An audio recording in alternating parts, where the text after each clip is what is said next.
നമസ്കാരം, റിവ്യൂ മാസിലേക്ക് എല്ലാവർക്കും സ്വാഗതം. വീഡിയോ കണ്ട് ഇഷ്ടപ്പെട്ടാൽ സബ്സ്ക്രൈബ് ചെയ്യുന്ന കാര്യം ഒന്ന് പരിഗണനയിൽ എടുക്കുക.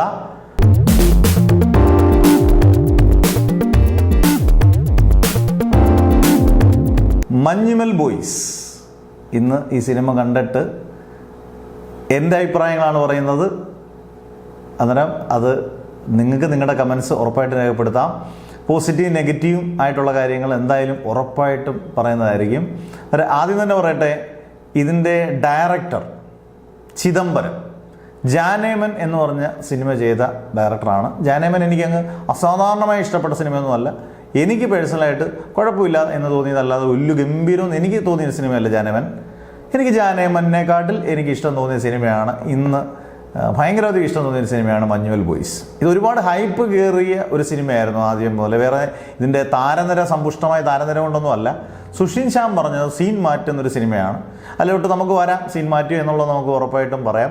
എന്നാൽ പോലും ഈ സിനിമയുടെ പോസിറ്റീവ് വശങ്ങളിൽ ആദ്യം തന്നെ captain of the ship Chidambaram എല്ലാം വെൽ ഓർഗനൈസ്ഡ്, വെൽ കോർഡിനേറ്റ് ചെയ്ത് ഡയറക്റ്റ് ചെയ്തൊരു പടം. എനിക്ക് തോന്നുന്നു ഡയറക്റ്റഡ് ബൈ ചിദംബരമാണെന്ന് തോന്നുന്നു. എന്തെങ്കിലും തെറ്റുണ്ടെങ്കിൽ നിങ്ങൾ തിരുത്തിയേക്കുക. എന്തായാലും ചിദംബരം ഡയറക്ഷനാണ് നന്നായിട്ട്. അതായത് ആദ്യത്തെ സിനിമയിൽ നിന്ന് എൻ്റെ ഡിഫറൻ്റ് ആയിട്ടൊരു പ്ലോട്ട്, ഗംഭീരമായ ഡയറക്ഷൻ. ഈ സിനിമ വളരെ സിമ്പിളായിട്ട് പറഞ്ഞാൽ 2006 എവിടെയോ സിനിമയ്ക്കിടയിൽ പറഞ്ഞിട്ടുണ്ട്. 2006 നടന്ന റിയലിസ്റ്റിക് ആയിട്ട് നടന്ന സംഭവം അതേപോലെ, അതായത് നടന്ന സംഭവം റിയലിസ്റ്റിക് ആയിട്ട് തന്നെ സിനിമ എടുത്തു. ഇതിനകത്ത് ആർട്ടിഫിഷ്യലായിട്ടുള്ള സാധനങ്ങളൊന്നും അധികം കയറ്റിയിട്ടില്ല. വലിയ രീതിയിൽ ഒരു 10%, ബാക്കി 90% റിയലിസ്റ്റിക് ആണ് സിനിമ. അതുകൊണ്ട് ചിൽ പടവോ അല്ലെങ്കിൽ ചില്ലടിക്കാനുള്ള പടവോ അല്ലെങ്കിൽ അങ്ങനെയുള്ള വൈബ് കിട്ടുന്ന പടവോ നല്ല തമാശ കൊണ്ട് രസിക്കാവുന്ന പടവർക്ക് അങ്ങനെയുള്ളവർക്ക് നിരാശയായിരിക്കും ഈ സിനിമ. അങ്ങനെയുള്ള ഒരു എലമെൻറ്റ്സ് ഈ സിനിമയിലില്ല. ഇത് യഥാർത്ഥത്തിൽ പറഞ്ഞാൽ ഒരു അഡ്വഞ്ചറസ് സർവൈവൽ ത്രില്ലറാണ്. നടന്ന കഥയാണ്. കാരണം നമ്മുടെയൊക്കെ നാട്ടിലൊക്കെ ഒരു കാലത്ത് ഭയങ്കരമായിട്ടുണ്ടായിരുന്ന ക്ലബ്ബുകളുണ്ട്. ഇതിനകത്ത് 2 ക്ലബ്ബ്, എൻ്റെ പേര് യുവദർശന എന്ന് പറഞ്ഞ ഒരു ക്ലബ്ബ്, അത് 2ആയിട്ട് ഡിവൈഡ് ചെയ്യുന്നു. കൂടിയായിരിക്കും ഡിവൈഡ് ചെയ്യുന്നു. അതൊന്നും അവർ പറയുന്നില്ല. അതിനകത്ത് യുവദർശന എന്ന് പറയുന്നതിനകത്തൊന്നും, അതിനകത്ത് ഒരു ക്ലബിനകത്തുള്ളവരാണ് സൗബിനും നമ്മുടെ ശ്രീനാഥ് ബാസിയും കുറേ നമ്മുടെ യൂത്തന്മാരെല്ലാം ഉള്ളൊരു ഗ്യാങ് ഉണ്ട്. അന്നേരം ഗണപതി, പിന്നെ നമ്മുടെ സലീം കുമാറിൻ്റെ മോൻ നോട്ടബിളാണ്. 2-3 സീനുള്ളെങ്കിലും കിടുകാച്ചി പെയിനാണ് അതിനകത്ത്. ഇവരെ എല്ലാവരും കൂടെ നമുക്കെല്ലാവർക്കും ഉള്ള ആഗ്രഹം പോലെ അന്നത്തെ കാലത്ത് പ്രത്യേകിച്ചും ഈ കൊടൈക്കനാൽ, ഊട്ടി പോലുള്ള സ്ഥലങ്ങളിൽ പോവുക, അത് ഫോട്ടോ എടുക്കുക. ഫോട്ടോ എടുത്തതിന് ശേഷം നമ്മൾ നമ്മുടെ ബുക്കിനകത്ത് ഇതെല്ലാം സൂക്ഷിക്കുക, ഫോട്ടോ ബുക്കിനകത്ത് സൂക്ഷിച്ച് വെക്കുക എന്ന് പറയുന്നത് ഭയങ്കര സംഭവമാണ് അന്നത്തെ സമയം. 2006, 2005 ആയാലും അതിന് മുമ്പുള്ള സമയങ്ങളാണെങ്കിലും ഇത് ഭയങ്കരമായി ഇൻട്രസ്റ്റിംഗ് ആണ്. ഇപ്പോഴത്തെ കാലത്ത് അതൊന്നും വലിയ സംഭവമല്ല, പക്ഷെ അന്നത്തെ കാലത്ത് സംഭവമാണ്. അത് കറക്റ്റായിട്ട് അതുപോലെ തന്നെ ചെയ്തിട്ടുണ്ട്. ഇതിനകത്ത് വലിയ പൊട്ടിച്ചിരിക്കുന്ന തമാശകളോ കൈയടിക്കുന്ന രംഗങ്ങളോ ഒന്നുമില്ല. പക്ഷേ തിയേറ്ററിൽ പിടിച്ചിരുത്താൻ പറ്റിയ, ഒരുപക്ഷെ ഫഹദ് ഫാസിലിൻ്റെ മഹേഷ് നാരായൺ സിനിമയെ മലയും കുഞ്ഞിന് സാധിക്കാൻ പറ്റാഞ്ഞത് സാധിച്ചെടുത്തിട്ടുണ്ട് മഞ്ഞുമൽ ബോയ്സ്.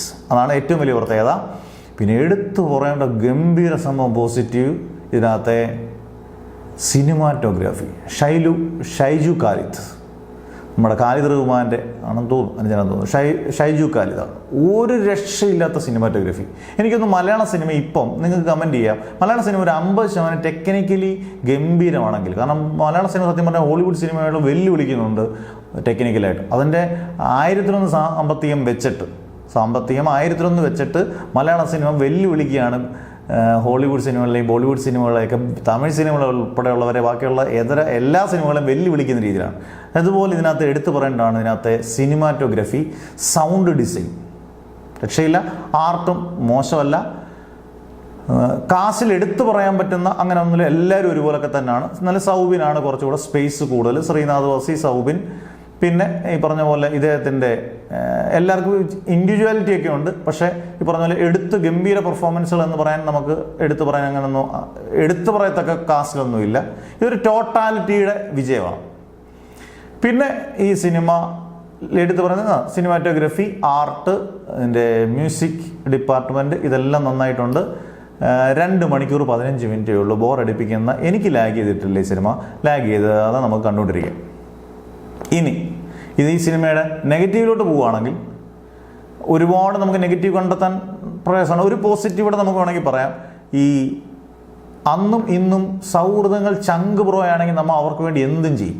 അതിനകത്തൊരു ഗ്യാങ് ലീഡർ കാണും. ഇപ്പോൾ ലക്ഷാധികാരി വൈജുവിനകത്ത് ബിജുമേനോൻ ചെയ്യുന്ന പോലെ ഇതിനകത്തൊരു കുട്ടേട്ടൻ എന്ന് പറയുന്ന ക്യാരക്ടറാണ് സൗബിൻ ചെയ്തേക്കുന്നത്. ആ ക്യാരക്ടർ നമുക്ക് ഭയങ്കര ഇഷ്ടം തോന്നും. അങ്ങനെ ഒരാൾ നമുക്ക് ഉള്ളത്, രക്ഷാധികാരി പോലുള്ളത്.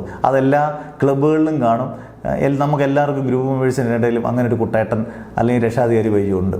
അന്നേരം ഇനി നെഗറ്റീവിലോട്ട് വന്നാൽ ഈ സിനിമയിൽ നമുക്ക് ഭയങ്കരമായ ആ ട്രെയിലർ കാണുന്നത് പോലെ ഈ പറഞ്ഞ പോലെ ചിൽ വൈബ് നേടുന്ന കോമഡികളോ അല്ലെങ്കിൽ അങ്ങനെ നിൽക്കുന്ന ഫൺ എലമെൻറ്റ്സ് അങ്ങനെയുള്ള സാധനങ്ങളൊന്നും തന്നെ പ്രതീക്ഷിച്ച് നിങ്ങൾ പോകരുത്. അതൊന്നും ഇല്ല താനും പടത്തിൽ. അന്നേരം അത് നെഗറ്റീവ് ആണെന്ന് ചോദിച്ചാൽ അത് പ്രതീക്ഷിച്ച് പോകുന്നവർക്ക് അയ്യോ അത് തമാശയില്ല, കോമഡി ഇല്ല എന്ന് പറയുന്നിടത്ത് ഒന്നുമില്ല. പിന്നെ രണ്ട്, ഒരു എലിവേറ്റ് ചെയ്യുന്ന സീനൊന്നും നമുക്ക് എടുത്തു പറയാൻ അങ്ങനെയുള്ള സീനുകളോ കൈയടിക്കുന്ന രീതിയിൽ ലാസ്റ്റിൽ ക്ലൈമാക്സിൽ ഒരു ക്ലാപ്സ് ഉണ്ട്. ആ ക്ലാപ്സ് മതി യഥാർത്ഥത്തിൽ ആ പടത്തിൻ്റെ ഹൈലൈറ്റ് എന്ന് പറഞ്ഞാൽ. ഒരു സിനിമയുടെ ലാസ്റ്റിൽ ഒരു ക്ലാപ്സ് കൊടുക്കുക എന്ന് പറയുമ്പോൾ ആ സിനിമ എല്ലാവർക്കും ഇഷ്ടപ്പെട്ടിട്ടാണ്. അന്നേരം ആ സിനിമയുടെ ഏറ്റവും ഒരു ഇതായിട്ട് തോന്നുന്നത് നമുക്ക് ഒരു എലിവേറ്റ് ചെയ്യുന്ന അപ്ലിഫ്റ്റ് ചെയ്യുന്ന വലിയ സീൻസുകളൊന്നും തന്നെയില്ല. ആർക്കും വലിയ ഓൾറൗണ്ട് പെർഫോമൻസ് ബേസ് ഓരോരുത്തർക്കും ഇങ്ങനെ കൃത്യമായിട്ട് ഭയങ്കരമായിട്ട് പെർഫോമൻസ് ബേസ് ചെയ്യാനൊന്നും പ്രത്യേകിച്ചൊന്നുമില്ല. പക്ഷേ ഈ പറഞ്ഞ പോലെ പോസിറ്റീവുകൾ ഞാൻ കുറച്ചുകൂടെ കൂടുതൽ, നമുക്ക് 70% പോസിറ്റീവും 30% നെഗറ്റീവും. വൺ ടൈം വാച്ചബിളാണ്, മസ്റ്റ് വൺ ടൈം വാച്ചബിളാണ്. ഇത് 2 വട്ടം 3 വട്ടമൊക്കെ കാണുന്ന ഓരോരുത്തരുടെ ഇഷ്ടമാണ്. 2018 പോലെ എന്നൊക്കെ ഓരോരുത്തർ റിവ്യൂ പറഞ്ഞത് അതുപോലൊന്നും ഒരിക്കലും അല്ല. 2018 പോലെ ഒരിക്കലും അല്ല. 2018 അതിൻ്റേതായിട്ടുള്ള എല്ലാവരും അനുഭവിച്ച ഒരു വലിയ പ്രളയത്തിൻ്റെ ഒരു കറക്റ്റായിട്ടൊരു സിനിമാറ്റിക് ലെവലാണ് 2018 എടുത്തേക്കുന്നത്. പക്ഷേ ഇത് ഒരുപാട് വ്യത്യാസമുണ്ട് അതിൽ നിന്ന്. ആ വ്യത്യാസം തന്നെയാണ്. വൺ ടൈം വാച്ചബിളാണ്. പക്ഷേ നമുക്ക് പൈസ വസൂലാണ്. അതല്ലേ നമുക്കറിയേണ്ടത്. നമ്മൾ കൊടുക്കുന്ന പൈസയ്ക്ക് ആ പടം ഉണ്ടോ? അതുണ്ട്. ഉറപ്പായിട്ട് നമ്മളെ ഇരുത്തുന്ന സീനുകളുണ്ട്.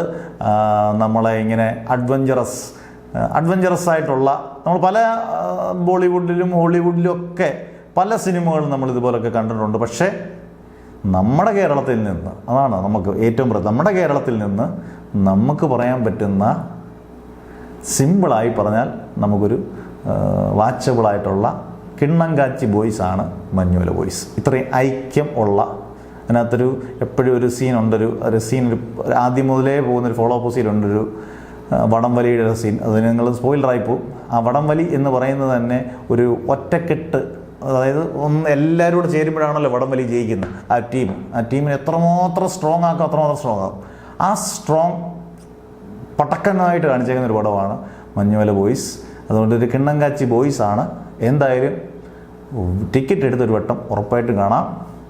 പിന്നെ സുഷിൻ ശ്യാം പറഞ്ഞ പോലെ സീൻ മാറ്റുമോ എന്ന് ചോദിച്ചാൽ എനിക്ക് അങ്ങനെ ഒരു ഹോളിവുഡ് രീതിയിൽ മലയാള സിനിമ മാറ്റുന്ന രീതിയിലുള്ള, അസാധാരണമായി മാറ്റുന്ന രീതിയിലുള്ളതൊന്നും എനിക്ക് പേഴ്സണലായിട്ട് ഫീൽ ചെയ്തില്ല. അത് നിങ്ങൾ കമൻസായിട്ട് നെഗറ്റീവായാലും പോസിറ്റീവായാലും തെറിയായാലും എന്തായാലും നിങ്ങൾ കമൻസ് രേഖപ്പെടുത്തുക. അതിനകത്തൊന്നും കുഴപ്പമില്ല. എന്തായാലും പോസിറ്റീവ് വശങ്ങൾ ഞാൻ പറഞ്ഞു. നെഗറ്റീവായിട്ട് എനിക്ക് ഈ പറഞ്ഞ പോലെ വലിയ നെഗറ്റീവുകൾ, എനിക്ക് അധികം നെഗറ്റീവുകളൊന്നും അധികം പറയാനില്ല. പോസിറ്റീവുകൾ നല്ല പോസിറ്റീവുണ്ട്. ഞാൻ എടുത്തു പറയുന്നൊരു കാര്യം, മലയും കുഞ്ഞെന്ന് പറഞ്ഞ സിനിമ അട്ടർ ഫ്ലോപ്പായിരുന്നു. ആ സിനിമ അപേക്ഷിച്ച് മഞ്ഞുമല ബോയ്സ് അതേ കാര്യം തന്നെ വേറൊരു രീതിയിൽ പറഞ്ഞ് വിജയിപ്പിച്ചു എന്ന് തന്നെ പറയണം. ഹാറ്റ്സ് ഓഫ് കിണ്ണങ്കാച്ചി ബോയ്സ്, മഞ്ഞുമല ബോയ്സ്. ബൈ. ഓക്കെ.